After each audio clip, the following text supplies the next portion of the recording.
Je me suis marié à 46 ans. Je me suis marié à 46 ans. Je me suis marié à 46 ans. Je me suis marié à 46 ans. Voilà. À 46 ans, à 46 ans, à 46 ans, à 46 ans, à 46 ans, à 46 ans.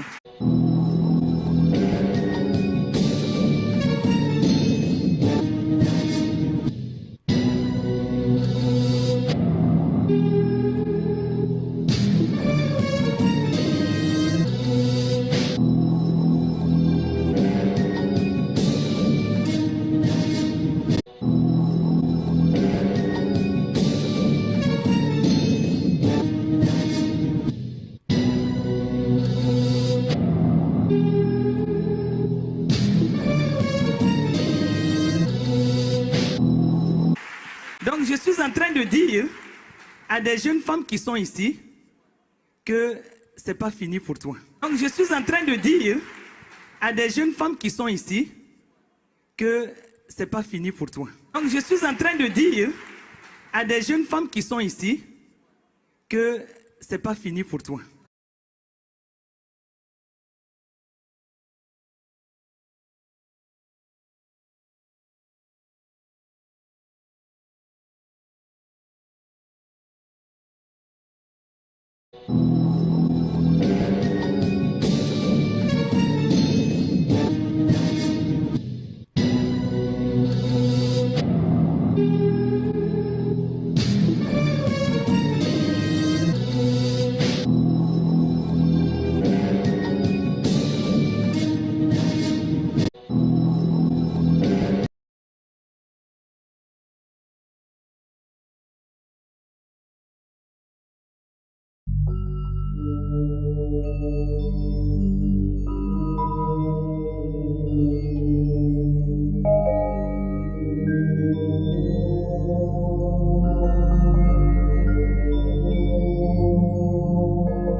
J'étais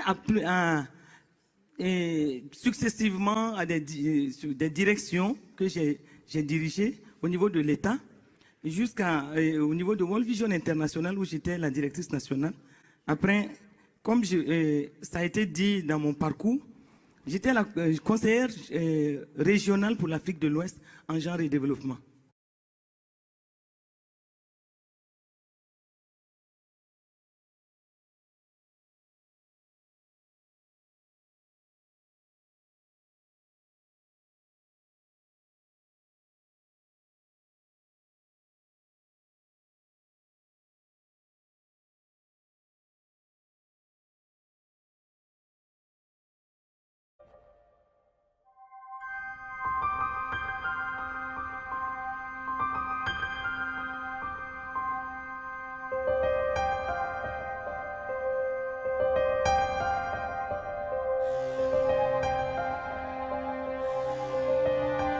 Quelque chose a commencé à bouger dans ma vie. Quelque chose a commencé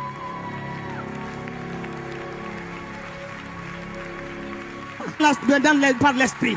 Et donc j'ai vu que quelque chose, l'obéissance à la voix du Saint-Esprit, l'obéissance à la voix du Saint-Esprit, l'obéissance à la voix du Saint-Esprit. J'ai compris que l'obéissance à la voix du Saint-Esprit, j'ai compris que l'obéissance à la voix du Saint-Esprit, j'ai compris que l'obéissance à la voix du Saint-Esprit.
me suis marié à 46 ans. Voilà. À 46 ans, à 46 ans, à 46 ans.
C'est une église qui est née dans ma maison.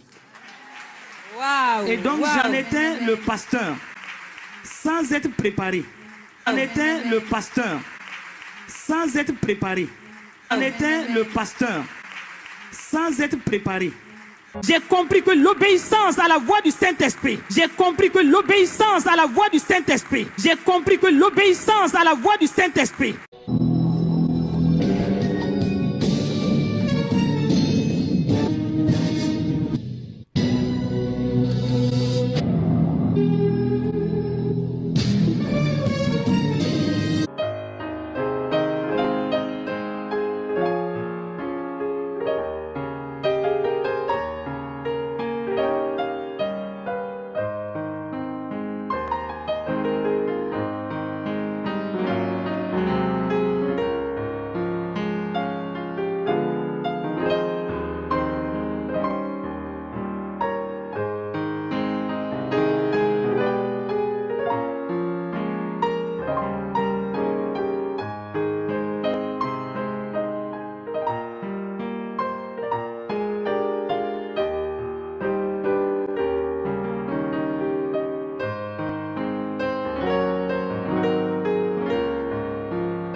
qui enseigne la parole de Dieu. Oh, frère Georges. Et au début, quand on parlait hier, quand on est venu chercher à l'aéroport, tu me disais qu'au Burkina Faso, on ne savait qu'on n'avait pas de telles abominations que les femmes enseignent la parole de Dieu. Et d'ailleurs, pour ceux qui ne le savent pas, on a fait des émissions pour montrer l'origine de la femme qui enseigne. Parce que la Bible, en Corinthiens chapitre 14, Dieu, nous parlant par la de l'apôtre Paul, interdit à la femme d'enseigner. 1 Timothée, chapitre 2, Dieu interdit à la femme d'enseigner. Jésus-Christ reprend une église dans l'Apocalypse chapitre 2, où on laisse une femme qui se dit Jézabel, qui se dit professeur, une certaine Jézabel, qui a l'esprit de Jézabel en fait, qui enseigne. 3 versets de la Bible nous enseignent que c'est interdit à la femme d'enseigner la parole de Dieu. La première femme dans l'histoire, ce qu'on va appeler christianisme ou chrétienté, la première femme à enseigner la parole de Dieu ou à être pasteur, c'est en 1850 aux États-Unis. Elle s'appelle Antonita Brown. Et c'était avec le mouvement des suffragettes, ces femmes qui s'émancipaient avec la vogue de la révolution industrielle, l'émancipation des femmes, le boom des produits cosmétiques, les femmes qui commençaient à mettre des habits impudiques, etc.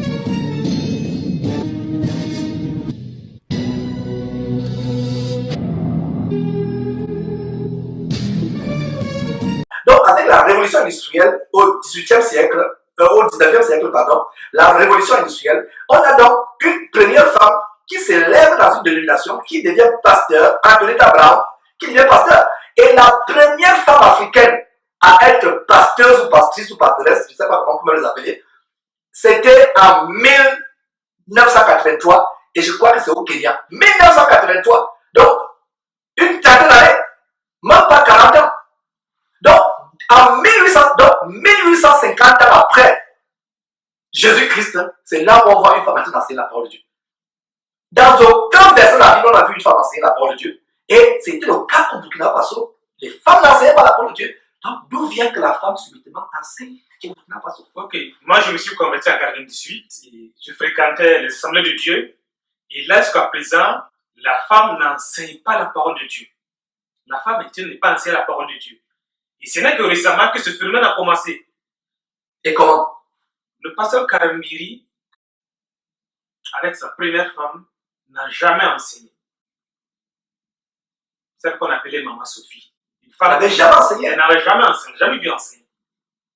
Et subitement, c'est Karambiri qui commence à consacrer des femmes pasteurs. Ouais. Des femmes évangélistes. Avant que sa femme n'arrive. Ouais. Et sa femme commence à enseigner. Et c'est devenu un phénomène. Donc, la femme de Karambiri est celle qui a fait que les femmes commencent à enseigner aux États-Unis. Et en passant, commence à enseigner au Burkina Faso, excusez-moi. Commence à enseigner au Burkina Faso. Et en passant, cette femme est divorcée. Son mari vit encore. C'est une femme qui a été répudiée par son mari. Or, Jésus-Christ interdit aux gens d'épouser les femmes répudiées.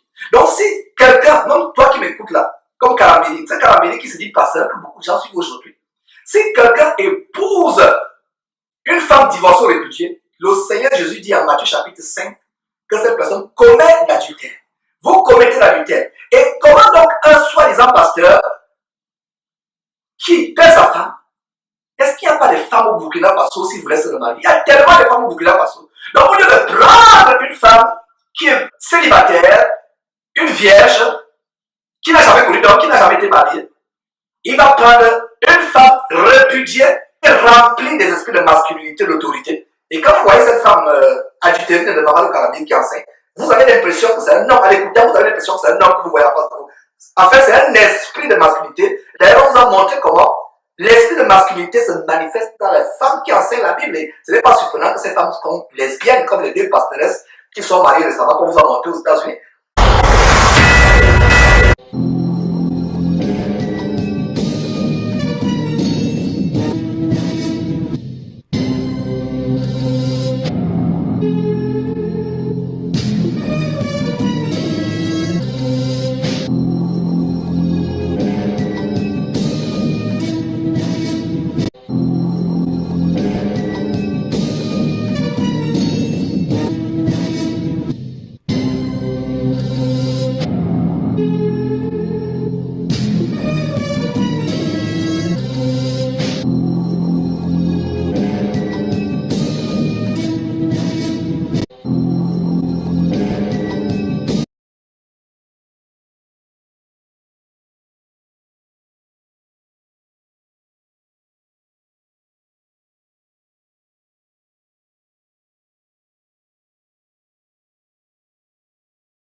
surprenant, c'est pour ça que la plupart des femmes, si elles ne sont pas lesbiennes, elles ont des pensées de lesbianisme parce que c'est l'esprit de masculinité qui est en elles.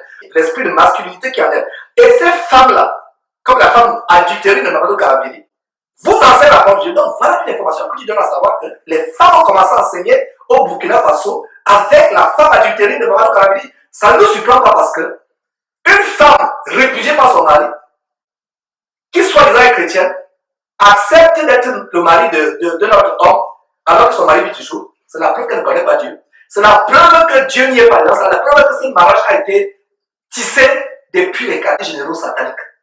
Et ce n'est pas surprenant que cette femme adultérine, étant un instrument de Satan, vienne enseigner. Voilà comment une femme adultérine est devenue le modèle au Burkina Faso, la femme de Karambiri. Et vous tous qui êtes chez Karambiri, c'est pour cela que vous avez aussi des esprits de divorce. Regardez un peu les maisons. Vous qui êtes chez Karambiri, regardez vos femmes.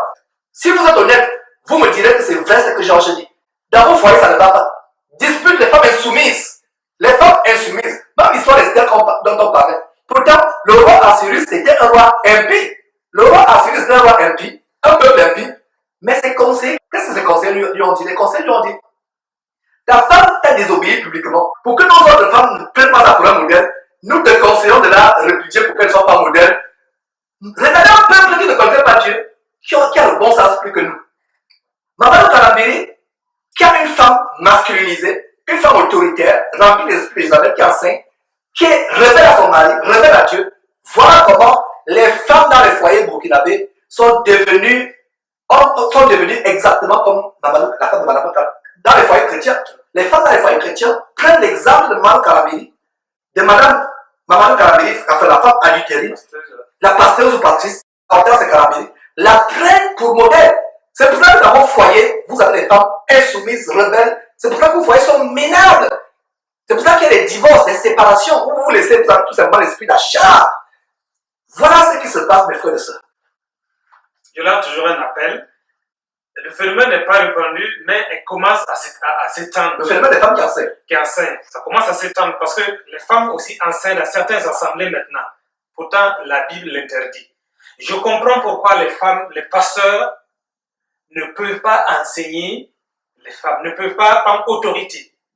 Beaucoup de pasteurs n'ont pas d'autorité dans les assemblées. Ils n'ont pas Parce d'autorité. que leurs femmes le commandent à la maison. Les femmes commandent à la maison. C'est pourquoi ils n'ont pas d'autorité. Ils ne peuvent pas remettre les sœurs à l'ordre. Les sœurs font ce qu'ils veulent dans les assemblées. J'en appelle à la conscience des chrétiens. Beaucoup de gens doivent comprendre ce que je dis. La femme n'est pas autorisée. Paul dit, tu la fais.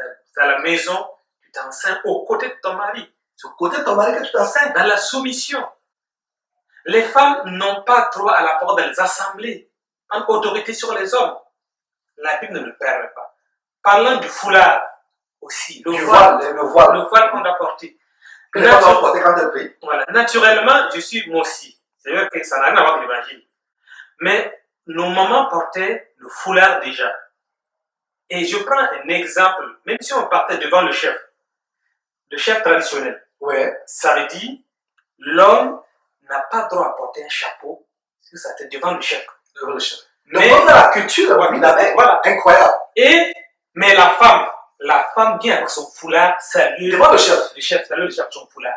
Et c'est exactement ce que dit la Bible dans 1 Corinthiens chapitre 11, verset 4. L'homme qui prie Dieu, la tête couverte avec un béret, casquette, chapeau, peu importe, képi, déshonore Dieu ou insulte Dieu. Parce que déshonorer Dieu, c'est comme l'insulter. Et la femme, à contrario, à l'opposé, qui prie Dieu la tête non voilée, insulte Dieu. Il fallait comment les gens continuent à insulter Dieu. Et maintenant, pour ne pas porter de voile, les femmes ont trouvé l'habitude de porter des couronnes. Ça, c'est pas des voiles. Les chapeaux, on vient avec des perles, etc., bien endimanchés. Voilà, ça c'est pour qu'on le regarde davantage. Ça, c'est pas un voile. J'en appelle aux sœurs, soyez soumis à la parole de Dieu. Le voile est indispensable devant Dieu, comme votre soumission aussi devant Dieu. L'un ne part pas sans l'autre.